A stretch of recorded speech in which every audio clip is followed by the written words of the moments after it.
Is it possible that we've met good people and have just failed to see them? Would you like to confidently recognize the green flags that you've met an emotionally healthy person? Most of us, after being burned a time or two by love, become distrusting of our natural instincts when we meet new people. And the reason's good, because research has shown that toxic personalities perform better at first meetings. You know the type. The person who's smooth and says all the right things, who knows how to make the whole room laugh, or mesmerizes other people with a simple flick of the hair. These individuals may be great at drawing us to them, but they do a lot of harm once a relationship is established. So what is it we should be looking for when we meet someone new? What are the top signs that you've met someone who's not a narcissist, or worse yet, a psychopath? I'm going to break down the 3 main qualities that you should pay attention to that will help you improve the likelihood of success at identifying healthy people.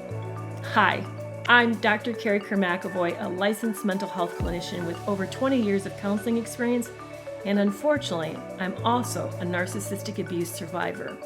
If you'd like to hear my story and how I nearly lost my life, be sure to check out the first episode in this series called How Love Nearly Cost Me My Life.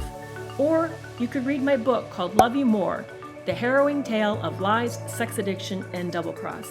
I want to warn you, it's a raw, graphic look at my survival of a toxic relationship. If you're new to my channel or this series, this is the 4th episode in a year long that's looking at toxic love. You're going to want to come back each week because we're going to be breaking down from start to finish a pathological love relationship. Let's dig into why they work so effectively and what goes wrong when it goes wrong. I want to take a look at the controversial and the uncomfortable stuff.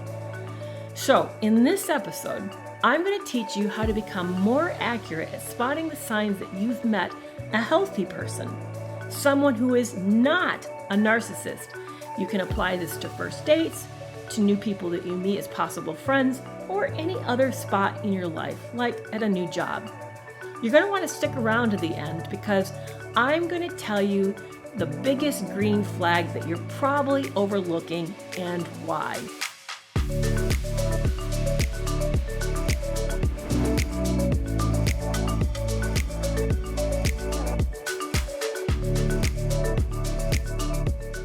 Have you hit the like button on this video yet?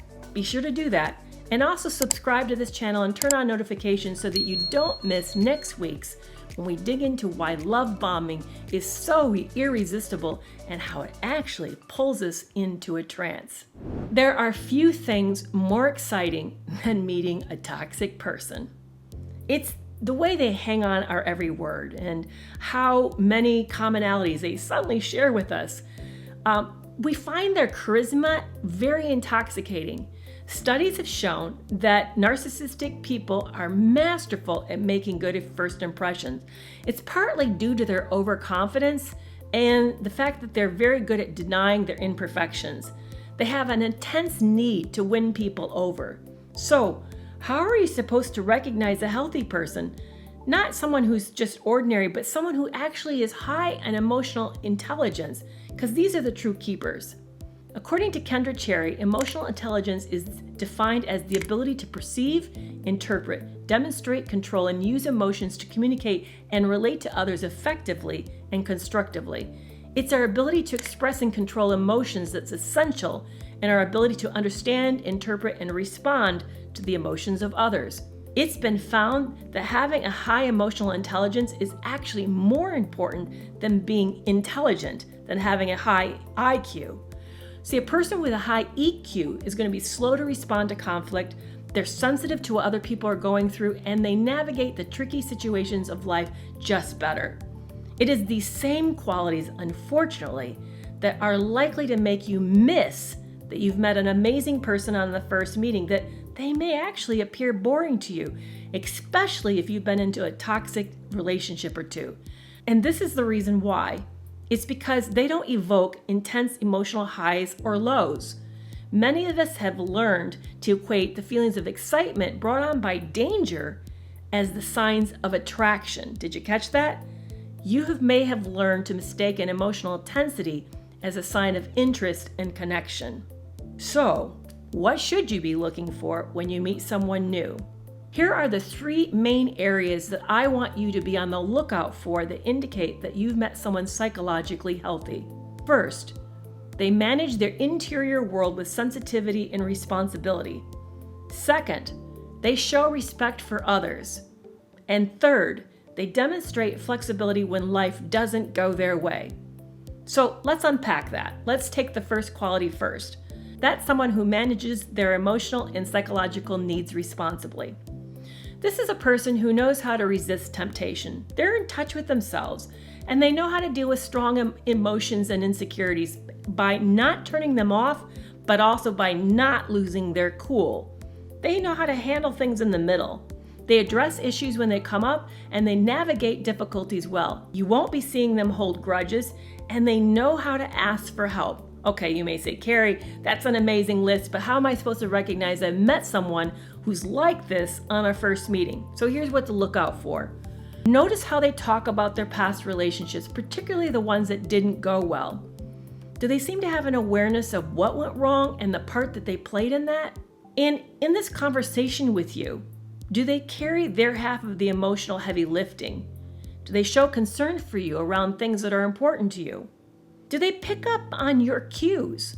Do they notice that maybe you're getting tired of the topic? Maybe you're growing weary, or maybe it's been a long day, or you're not feeling so good. And when you're organizing an activity with them, do they seek out your input?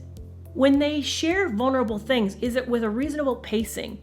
Have they let closeness and vulnerability grow before they drop the big things on you? In other words, they don't leave you feeling awkward or yet feeling really bad for them by over-disclosing way too fast. These are the few ways you can identify that you've met someone who's healthy and dealing with themselves in a responsible way, unlike a toxic person. Narcissists, on the other hand, will struggle with, if not all of them, most of these activities. You're going to see grand gestures without an awareness of your personal likes and dislikes. They'll have a need to show off or dominate the floor, or they'll miss many of your emotional cues, either because they can't see them or because they don't care. Second big sign that you've met a healthy person: they respect others. What you're really measuring is this person's ability to manage interpersonal boundaries, something narcissists are terrible at. Boundaries is really all about seeing other people as human. It's recognizing and creating space for each of our differences. Healthy people don't push other people's limits. There's no coercion, no whining, no cajoling, and no tantrums. You know you've met someone like this when they have a collegial relationship with their friends and families, and they treat people who are serving them, like the cashier at the gas station or the waitstaff at the restaurant, or the service people, with respect, both face-to-face as well as behind their back. They treat people of different nationalities, ideologies, races, and sexual orientations thoughtfully rather antagonistically. And most importantly, they adhere to your limits and boundaries, even when it doesn't make sense to them. When you see these qualities, you know you've met somebody who respects others. Narcissists, on the other hand, are antagonistic by nature. They struggle to show up for others, and they tend to brag and don't react well when things don't go their way. You'll see them disparage people, and they'll push your limits either by teasing you about it initially, or being angry about it blowing up, or by saying that you're just being hard-headed and need everything your way. The third area to watch out for is the ability to be flexible, especially when things don't go the way that they want. This is something that's very hard for a lot of us to do. It reflects our ability to handle stressful or novel situations, because being flexible requires us being okay with losing our ability to be in control from time to time. It requires us to be okay being out of our comfort zone and feeling vulnerable. People who are good at being flexible are collaborators. They don't need to always run the show. They share the floor well. You know you've met someone flexible when they handle unexpected things with panache. You also know you've met someone like this when you suggest a change and they don't insist on doing things their way, and they're open to trying new things. They show a willingness to bend ingrained habits, and they don't announce their needs and wants and desires as though these are written in stone that have to always be taken care of. And they voluntarily seek out self-improvement strategies, like you'll see them maybe seeking counseling or coaching or using other self-help options. If you see a person possessing these traits, then you know you've met a flexible person. Narcissists and other personality disorders are not adaptive. They approach life from a very rigid, egocentric perspective. And they may dress it up nicely, but ultimately what they're letting you know, it is their way or the highway. Okay, remember I told you that there's probably a big green flag of healthiness that you're missing? It's this. You probably are not recognizing someone who is assertively confident in themselves and able to hold their own boundaries. And we see it probably as maybe a little bit too confident. And this is the reason why. Insecure people often will do things your way and be overly compliant even though they're upset about it, because they don't want to make waves and they don't want to ruin a first good impression. But chances are they're going to remember that they did that and hold it against you later. Healthy people, on the other hand, hold their boundaries well because they have learned how not to betray themselves. So they're going to risk having you not like them in order to show up honestly and as themselves. And how you'll know this is after they've set some limit that maybe made you a bit nervous. If you circle back and check with them, you'll find out they're as warm and available and fine with everything as they were before. That nothing happened that's uncomfortable between them and you. So just something to be watching out for when meeting new people. Okay, so let's wrap it up. Identifying healthy people requires us to get out of our own heads. Instead of worrying about what kind of first impression you're making, pay attention to what the other person's doing. Notice how they treat your needs, if they're paying attention to your story, and how they handle things when things don't go their way. Listen to how they talk about other people and how they treat those that they know as well as they don't know. And of course, always do this carefully. Don't make snap decisions.